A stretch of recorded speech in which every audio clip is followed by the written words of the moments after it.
ఇక్కడ జరిగినటువంటి సంఘటన మీడియా హౌస్ పైన ఒక మాబ్ అటాక్ లాగా చేయటం అనేదాన్ని ప్రభుత్వం తీవ్రంగా ఖండిస్తూ ఉంది.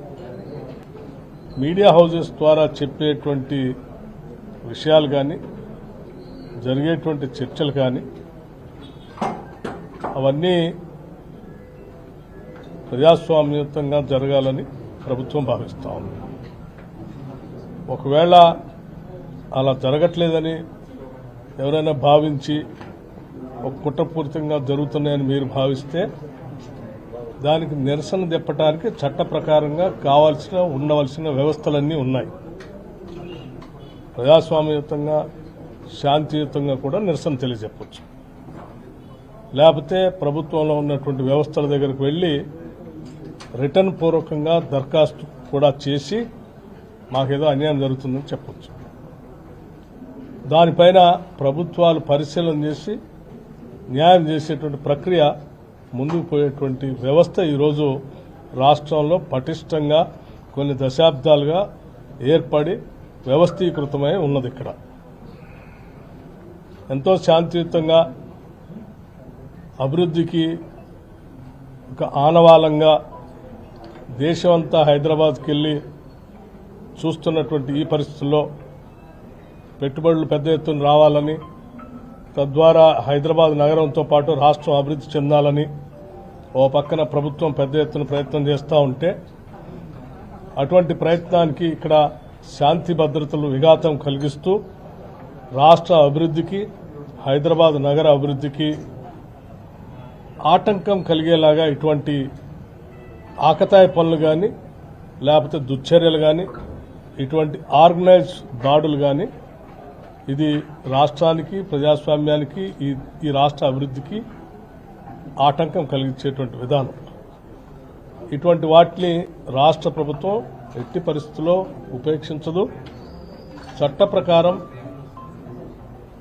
కఠినమైన నిర్ణయాలు కూడా ఉంటాయి. శాంతి భద్రతలు కాపాడే ప్రక్రియలో భాగంగా రాష్ట్ర ప్రభుత్వం ఈ రాష్ట్ర అభివృద్ధిని కాంక్షిస్తూ రాష్ట్ర శ్రేయస్సు దృష్ట్యా ఈ రాష్ట్రంలో ఉన్న ప్రజల యొక్క ధన మాన ప్రాణాలను కాపాడటమే ప్రభుత్వం యొక్క ప్రధాన కర్తవ్యంగా ఉంటుంది. ఈ ప్రక్రియకి అడ్డుపడి ఒక ఆర్గనైజ్డ్ క్రైమ్ చేయాలనుకున్నటువంటి వాళ్ళని చట్ట ప్రకారం తీసుకోవాల్సిన చర్యలన్నీ కూడా తీసుకుంటుంది. ఇక్కడ జరిగినటువంటి దాడిని ప్రత్యక్షంగా చూడటం జరిగింది. జరిగినటువంటి సంఘటనకు సంబంధించిన వివరాలని పూర్తిగా వాళ్ళు వివరించారు. జరిగిన సంఘటనకు సంబంధించినటువంటి ఆధారాలు కూడా అలాగే ఎక్కడెక్కడే పడి ఉన్నాయి. దీనికి సంబంధించి పోలీస్, హైదరాబాద్ నగర సంబంధించినటువంటి పోలీస్ పూర్తిగా సమాచారాన్ని సేకరించి బాధ్యులైనటువంటి వారి అందరిపైన కూడా కఠినంగా చర్యలు తీసుకుంటారు. ఇక్కడ జరిగినటువంటి సంఘటన మీడియా హౌస్ పైన ఒక మాబ్ అటాక్ లాగా చేయటం అనేదాన్ని ప్రభుత్వం తీవ్రంగా ఖండిస్తూ ఉంది. మీడియా హౌసెస్ ద్వారా చెప్పేటువంటి విషయాలు కానీ జరిగేటువంటి చర్చలు కానీ అవన్నీ ప్రజాస్వామ్యయుతంగా జరగాలని ప్రభుత్వం భావిస్తూ ఉంది. ఒకవేళ అలా జరగట్లేదని ఎవరైనా భావించి ఒక కుట్రపూరితంగా జరుగుతున్నాయని మీరు భావిస్తే దానికి నిరసన తెప్పడానికి చట్ట ప్రకారంగా ఉండవలసిన వ్యవస్థలన్నీ ఉన్నాయి.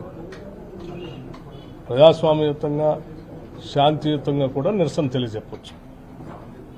లేకపోతే ప్రభుత్వంలో ఉన్నటువంటి వ్యవస్థల దగ్గరకు వెళ్లి రిటర్న్ పూర్వకంగా దరఖాస్తు కూడా చేసి మాకేదో అన్యాయం జరుగుతుందని చెప్పొచ్చు.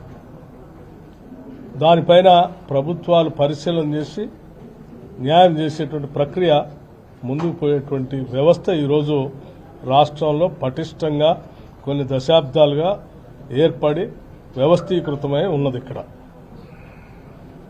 ఎంతో శాంతియుతంగా అభివృద్ధికి ఒక ఆనవాళంగా దేశమంతా హైదరాబాద్కి వెళ్లి చూస్తున్నటువంటి ఈ పరిస్థితుల్లో పెట్టుబడులు పెద్ద ఎత్తున రావాలని, తద్వారా హైదరాబాద్ నగరంతో పాటు రాష్ట్రం అభివృద్ధి చెందాలని ఓ పక్కన ప్రభుత్వం పెద్ద ఎత్తున ప్రయత్నం చేస్తూ ఉంటే అటువంటి ప్రయత్నానికి ఇక్కడ శాంతి భద్రతలు విఘాతం కలిగిస్తూ రాష్ట్ర అభివృద్ధికి హైదరాబాద్ నగర అభివృద్ధికి ఆటంకం కలిగేలాగా ఇటువంటి ఆకతాయి పనులు కానీ లేకపోతే దుశ్చర్యలు కానీ ఇటువంటి ఆర్గనైజ్ దాడులు కానీ ఇది రాష్ట్రానికి ప్రజాస్వామ్యానికి ఈ రాష్ట్ర అభివృద్ధికి ఆటంకం కలిగించేటువంటి విధానం.